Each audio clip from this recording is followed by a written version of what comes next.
Any changes to the minutes?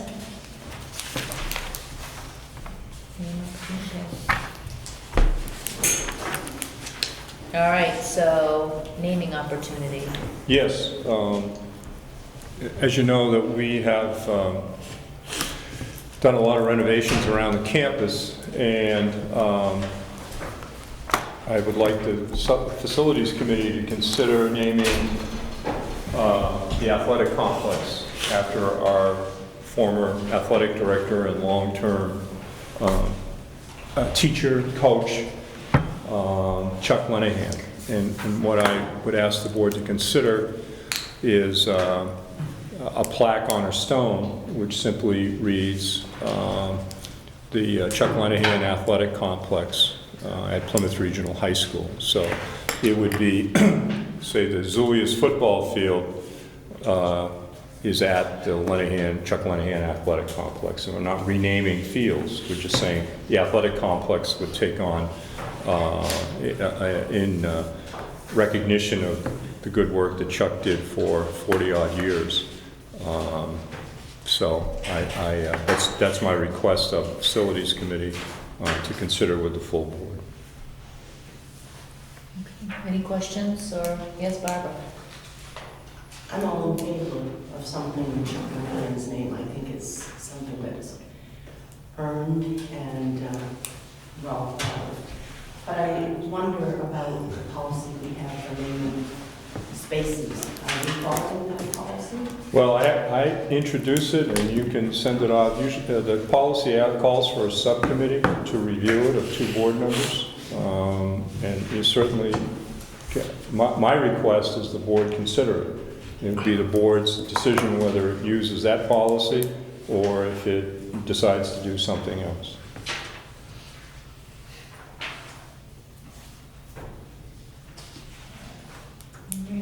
Any other comments or questions, or? Are we ready to move it up to the full board, or do you feel like you need more time? I feel comfortable with moving into the full board. I don't know how other people feel. No, I don't think we need a committee, that's for sure. I agree. An alternate, no. Okay. I think everyone knows who he is and what he's done. Okay, so the committee will, everybody's a grand body. Christie's not here. Maureen? Okay, and Walter? Yes. Barbara? Okay, Bernie? Okay, all right, so we'll move it up tonight. Thank you. The bus in the fleet update, as you know, we took one of the buses out of commission this past, at the end of the school year. It had so many mechanical issues. It was safe while we were driving it, but when we did our review of it in the summer, there were just so many issues that had to be dealt with. It made more sense to trade it towards a new van.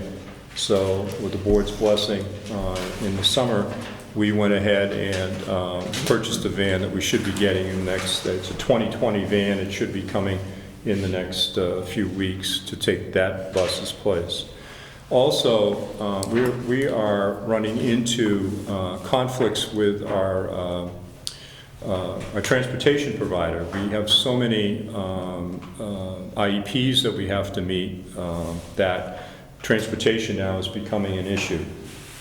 Kim DeSalvo, our student services coordinator, was able to get a grant from the state of New Hampshire.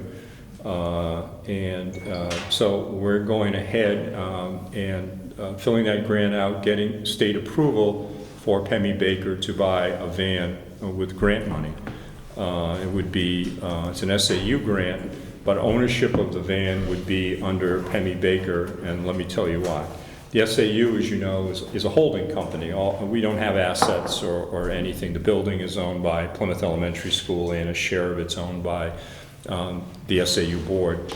But it's going to be owned by Pemmy Baker Regional High School with your blessing, because you are in a position to take care of vans. The elementary schools aren't in a position to take care of vans. So we have the shop here with this minor things. They don't do the work on the vans, but they clean them out, they take and hose them down and take care of, the exterior and interior. But the mechanical is all done on warranty with I think, Ford Motor Company. So we're going to be going ahead pursuing that grant, and that will have another van on the fleet. So you should be, for the next few years, you should be in very good shape with your fleet to handle not only athletic and club, but also any special ed issues that may arise. Great. So- Anyone have any questions for Mr. Miller? Yes, Bernie? Who would be in charge, or who is in charge of IEP students for driving?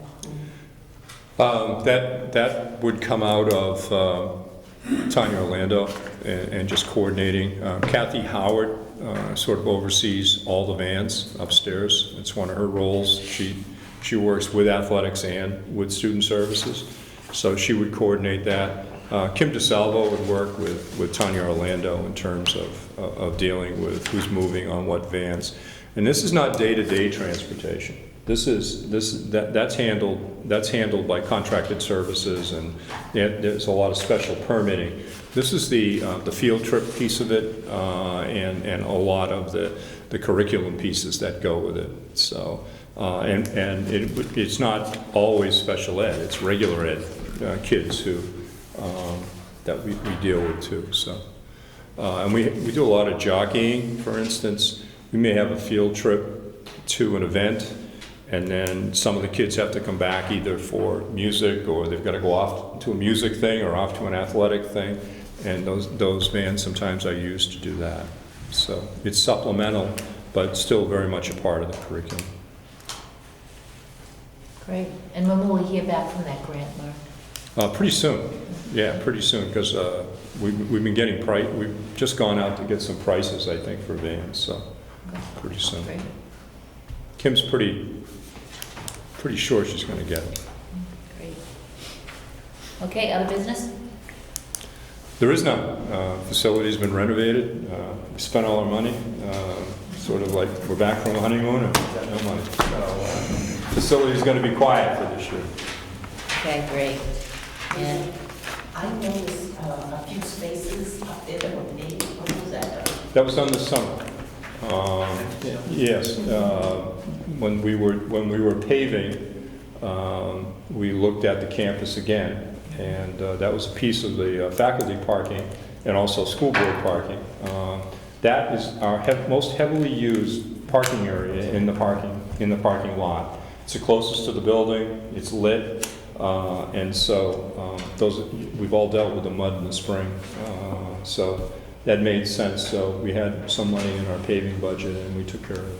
I'm glad to see it. I know that over the years we've had concern about boulders protruding up, Yeah. and how it's been a concern about getting that Right. parking area in its entirety improved. Right. I'm glad to see this. That's about the only area, Barbara, where I would dare do any paving. We've watched that for a number of years, and most of the boulders have grown and come and gone. That doesn't mean there aren't some more down there that appear in 10 years, but that looked like a pretty safe bet. I'm glad to see it. I'm Thank sorry you. we can't do the whole parking lot. okay, great. And future meetings, November 19th and December 17th.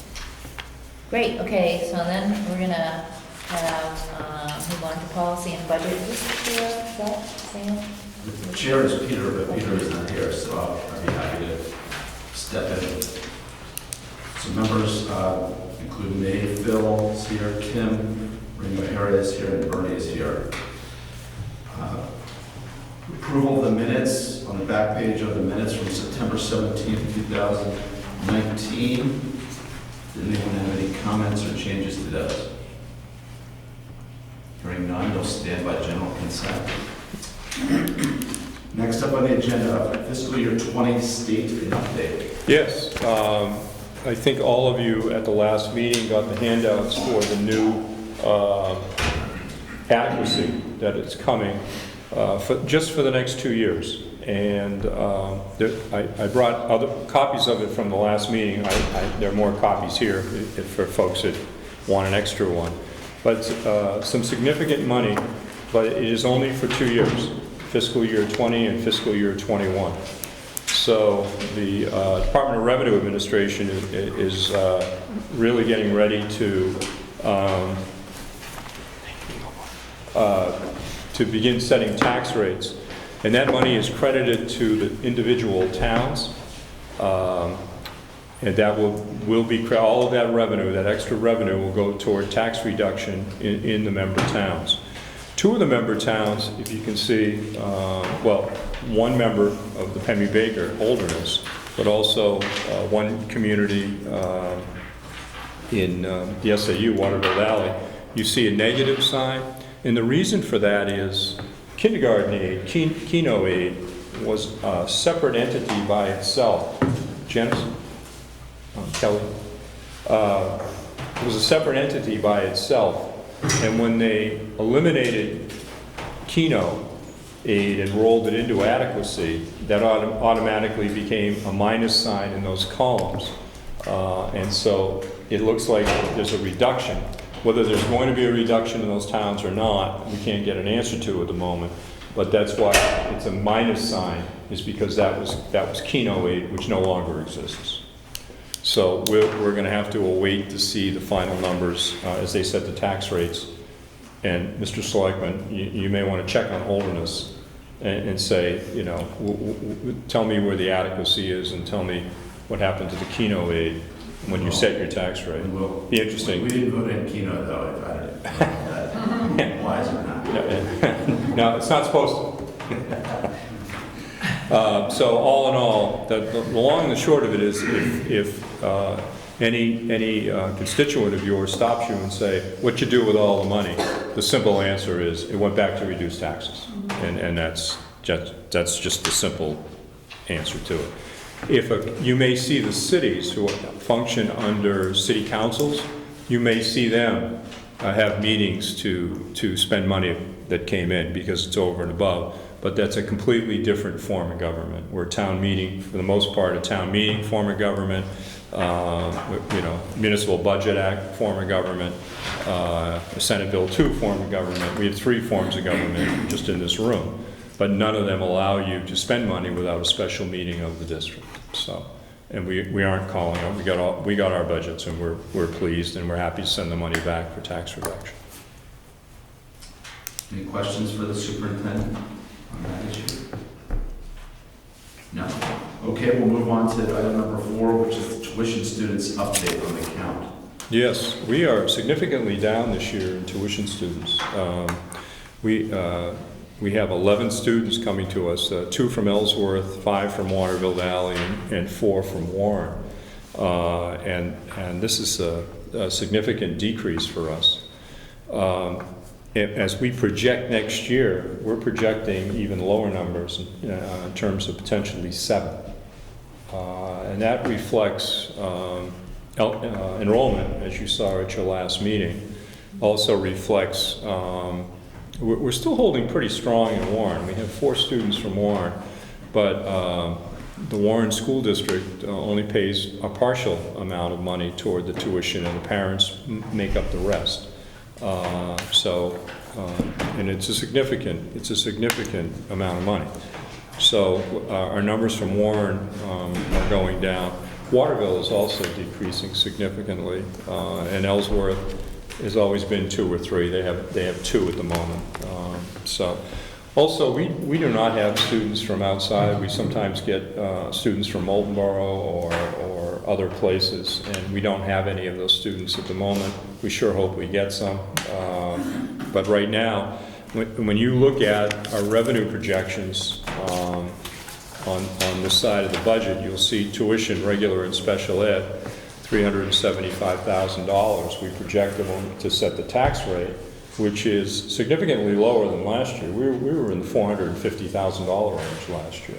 I knew we were going to take a dip, but I didn't know it would be this significant. When Waterville, we've been getting a pretty good draw from Waterville, not only with enrollment going down, but also some of those kids opting for prep school. Our yield wasn't as high as normal. And so when you look at, we're going to be billing out $211,000, and we're hoping to get $375,000. which means that we're going to see if we can do some recruiting during the course of the year to get that number up there, or else we'll be freezing some lines on the appropriation side in order to make sure the budget comes in online. So that's the one revenue, one of two revenues that I'm concerned about. I'll talk about the other one later, but that's the tuition count. And the tuition that students who tuition and pay is still the average per pupil? Yes. Is that correct? Yes. Roughly? It's about $19,000. About $19,000. Yeah, it's your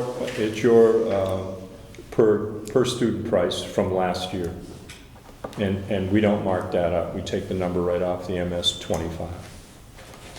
There used to be some flexibility in marking it up, but we want to remain competitive in the field. Okay. Thank you. Are there any questions? Okay, let's move on to item number 5, the fiscal year 20 appropriations update. I have the giant chart, and I'm happy to put it on board docs. It's not useful at the moment because a number of areas are not encumbered. You know, we finished the books one year. We haven't encumbered at the moment medical insurance and things, so it shows a balance of $4.5 million, which is obviously not realistic because we haven't done a lot of encumbering. But we'll put that on board docs tomorrow for you if anyone's interested in going through. I did hand out all members a revenue update. This is after the first quarter.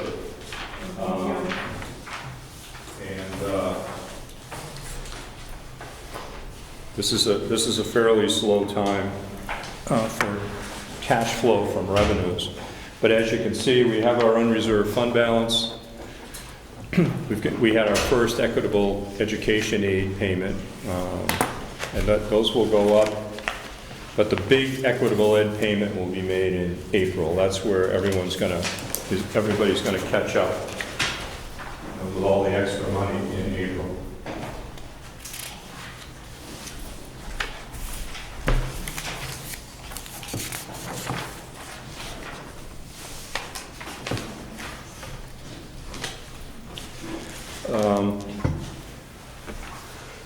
Vocational tuition, I'm not too concerned about. That's from the state. Medicaid is the other revenue I'm concerned about. There is a holdup in Medicaid processing, and it's a issue with the interpretation of the rules from the federal government and who signs off on orders, whether it's a physician or a caregiver, or and so that's playing itself out at the state level. There's been a lot of communication between the Department of Health and Human Services and the Department of Ed. The governor's involved, the Commissioner of Education is involved, and so we're not going to untangle it here. But the long and the short of it is we're trying to, everyone is trying to recapture the money that's being spent on Medicaid services in schools. It's a significant revenue for some school districts. And you know, we project at 120, and we have $16,000 in, and a lot of that might be leftover money from last year, quite frankly. So we'll stay on that. If that doesn't shore up, you'll see me early in the winter saying we're putting the brakes on an awful lot of things here. So between the two revenues, tuition and Medicaid.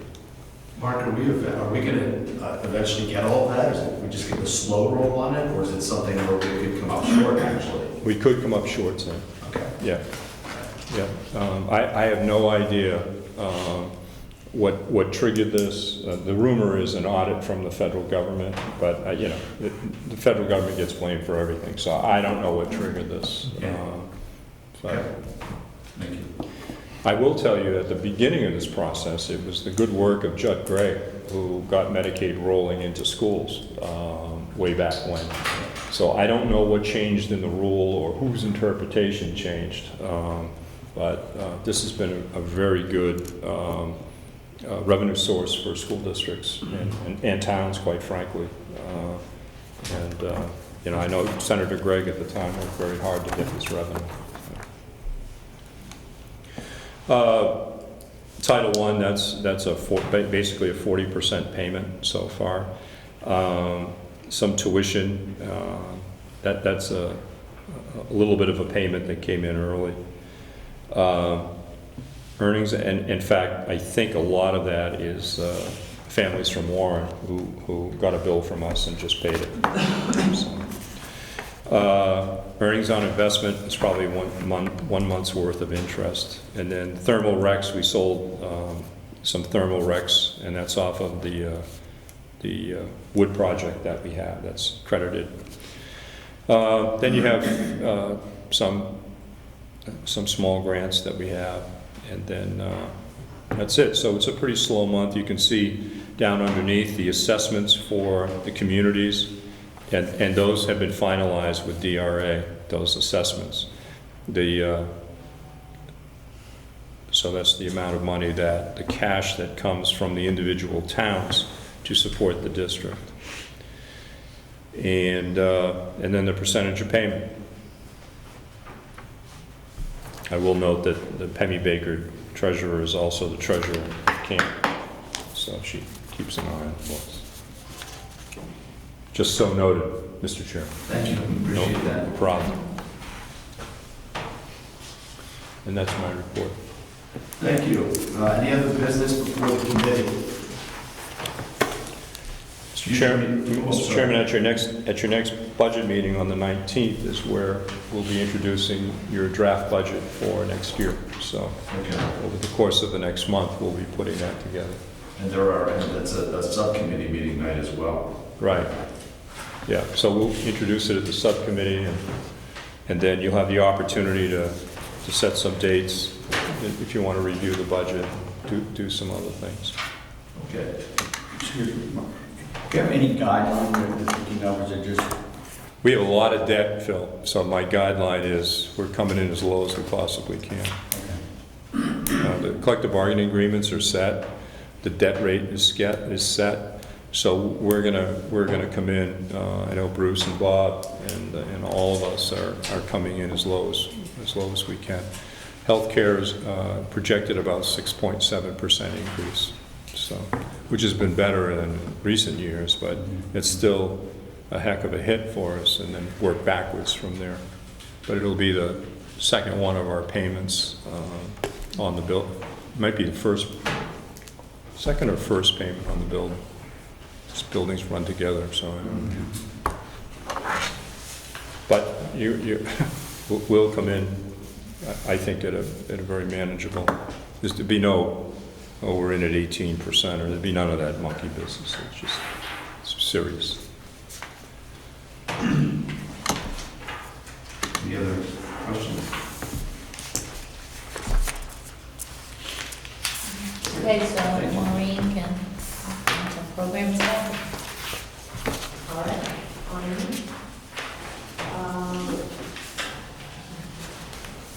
Agenda review of this commission? I'm all set, Madam Chair. We do have 2 issues for non-public session, and you can do it as part of your regular meeting. It's just, there's a para to be nominated and a leave request. All right. Approval of the minutes, 30 changes to the minutes. No, all right, they're approved as written. You're good. November 7th. Bob, do you want to talk to this? Do you know? I have the information. This is the group you approved a field trip for last time. It's the Sean O'Brien's Youth Leadership Group, and I know that the report back from Sean was outstanding, and the kids did really well. And they went on a field trip on September 29th and 30th. This is for the leadership, the leaders of the leaders group, and you have the schedule and the requirements on the front. And we're asking that, I think there's 8 students from Plymouth that might be involved in this.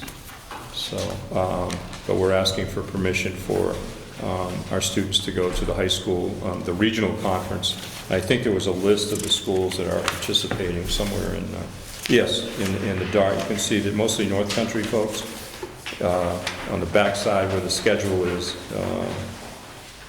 8 to 10 kids and at least one advisor from the schools. So SAU 48 is listed there along Berlin, Groveton, Linwood, Littleton, White Mountain Regional. You don't need me to read this list. Okay, and would you would need that to go on to the full board? So we Yes. can vote on it? Yes, please. Second. And do we have a motion to move it on to the full board?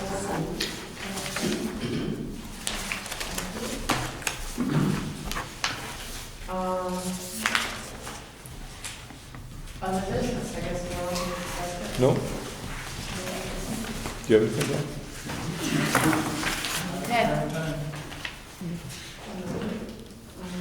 next meeting is November 19th, and do I hear a motion to adjourn?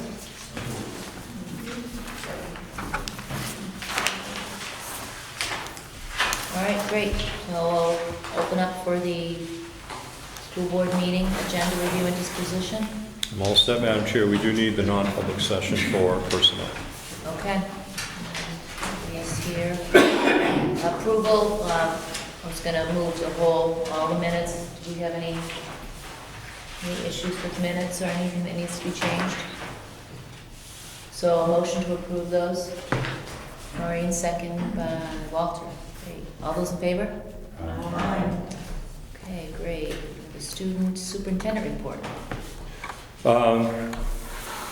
In the interest of time, it's mostly in the committees. It's the setting of the tax rates, and we've had, I thought the first month of school really went well in terms of the facilities and freshmen coming together here in the building for their first progress reports went out, so their first piece of the first quarter, so it went really well. I'll defer. I don't want to take anything away from Bob, so. But things are going well throughout the SAU. Great. Okay, thank you. So you're gonna do Bruce's report. I will, yes, I will next. Excellent, thank you. So last Friday, we had a full-day teacher in-service, and this past summer, we had brought in 23 of our teachers and administration for training in professional learning communities. We brought in a facilitator who did 3 days worth of training, and last Friday, we brought that training to our full staff. So we took the whole day, and it's still an ongoing training, but we did a full day with them in professional learning communities. And the overall feel of the day and the things that happened in that day were really excellent. So I think we're moving in a very positive direction around getting people talking about the professional things that happen in our school. Tonight at 6 p.m. in the auditorium, we are having our inaugural French National Honor Society and Spanish National Honor Society induction ceremonies. And I think I won't be able to know until it's over. There's 20 plus students that are being inducted into those two societies. Some of them are not going to be able to be there tonight because of away soccer games and the like, but both of those, the French and Spanish National Honor Societies. And then tomorrow, we are hosting the PSAT National Merit Scholarship Qualifying Test, and then we're going to hold that in the gym, and we have 69 students, mainly juniors, but there are some sophomores that will be participating in that tomorrow. That is principal's report. Thank you very much, Bob. Okay, committee reports. So we started with facilities, and I did that. We had an update on the facility. And we have coming from committee to name the athletic complex here at the school after Charles Lenahan.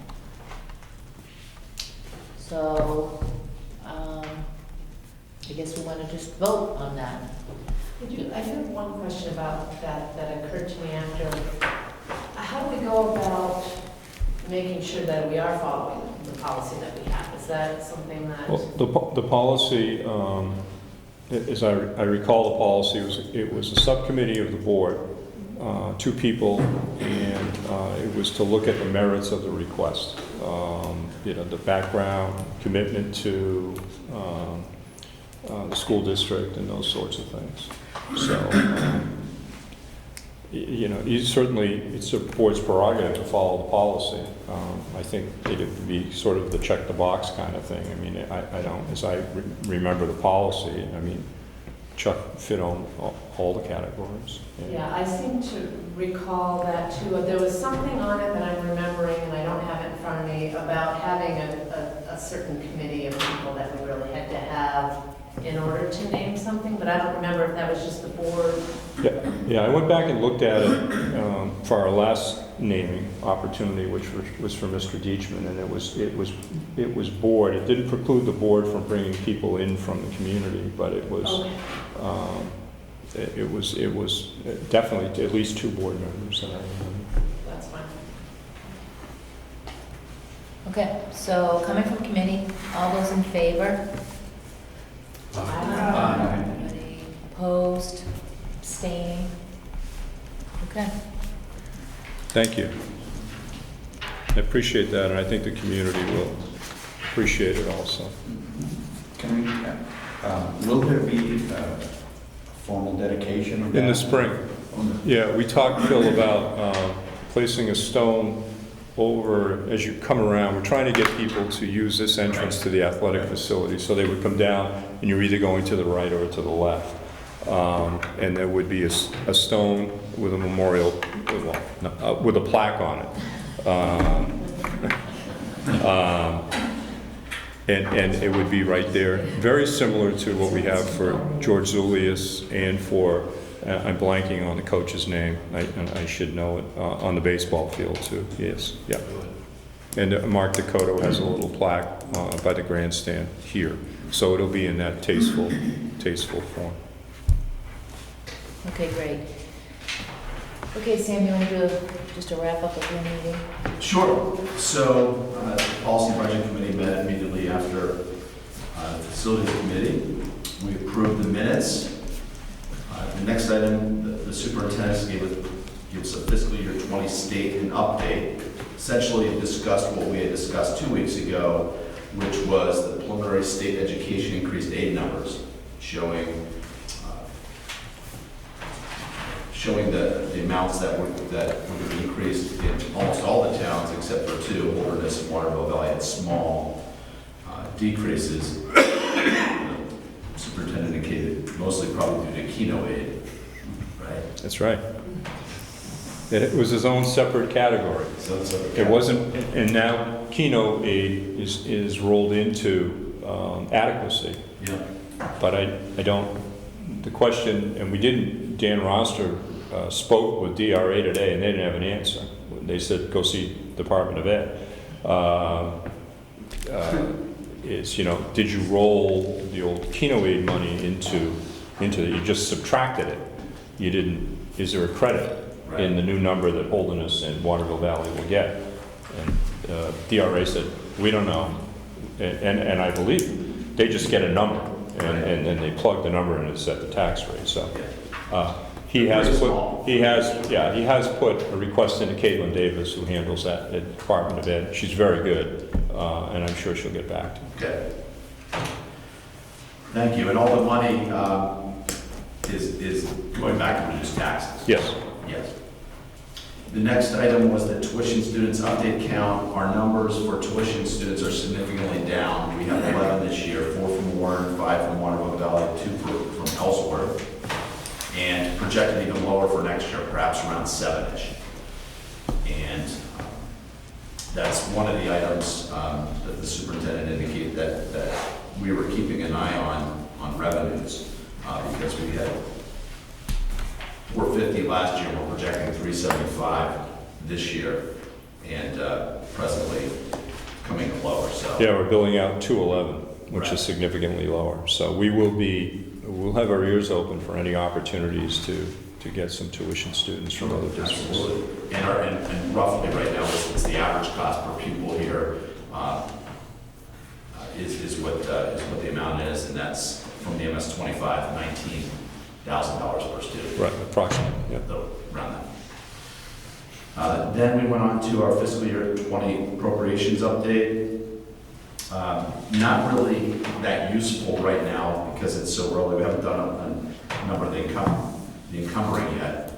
But we got the update. It was a relatively slow month. The administration is keeping an eye on it. Again, the big payment for the equitable education aid won't be coming in until the spring, around April is when the big payment's expected. Two revenue sources that we're keeping an eye on are the Medicaid hold up right now between the Department of Ed and Health and Human Services. So what's driving that, and then of course the tuition, the tuition which we just discussed. So those are two items we're keeping an eye on. Other than that, pretty slow month. And then there was no other business, and we talked about our next meeting is on the 19th of November, and that will be both the committee and the full board, and that will be for the initial fiscal year 21 budget presentation. And then we closed our committees. Thank you. SCC, did we have? We have an SCC meeting? I don't think we did. There was an SEC meeting, It was. I can speak to it if Yeah, you'd like. that'd be great. So they had their initial SEC meeting of the year, where they brought up the topic of the senior capstone experience. So they did some readings on the topic just to bring everybody into the know of what it is and what it could be. So the committee broke down into some small groups and did the reading together and had some discussions about that as they try to set the plan for exactly how they want to study that, looking at different schools, looking at different options, looking at different ways of that to happen. So it's really a setting the stage type of meeting, plan for the rest of the year. Okay, great. Do we do program and staffing? Now we have a vote. Oh, sorry, I'm Yeah. sorry. We meant to do that, sorry. Regarding the field trip, for permission for YLTA High School Regional Conference, November 2nd and 4th. And they're looking for a vote from the full board. I'll make a motion. Oh, actually, Yeah, it's coming from committee, so I'll take it, yeah. All those in favor? Opposed? Abstaining? Abstaining, Walter, okay.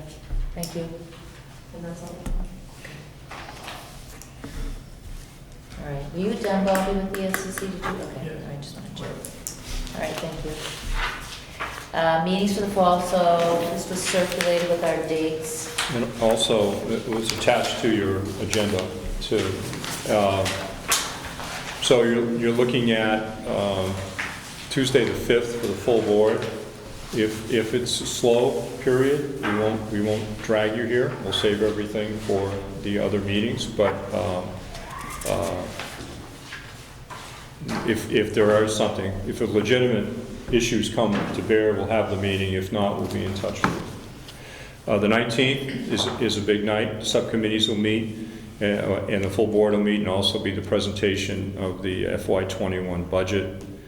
The full board will meet on the 3rd, and also on December 17th, subcommittee and full board. And on your agenda, it should be on the back page of your agenda, I jotted down some dates for potential budget work sessions. December 12th, December 4th, December 2nd, 4th, 9th, 11th, and so that we could get that work done, because we will be having a budget hearing the first week of January. And that budget hearing is a draft budget that goes before the entire district. Most residents see it on television, which is great, and that's a night to take input on the budget. And then later in February, you have your deliberative session. So that's sort of the date. Usually come right out the first week, right after New Year's, that first week in January. And we'll have those dates for you at your next meeting. Great, thank you, Mark. All right, other business. Anyone have any board member concerns? Privilege of the floor, so motion to go into non-public. Lorraine, second by Bernie. Thank you. All those in favor? Yes.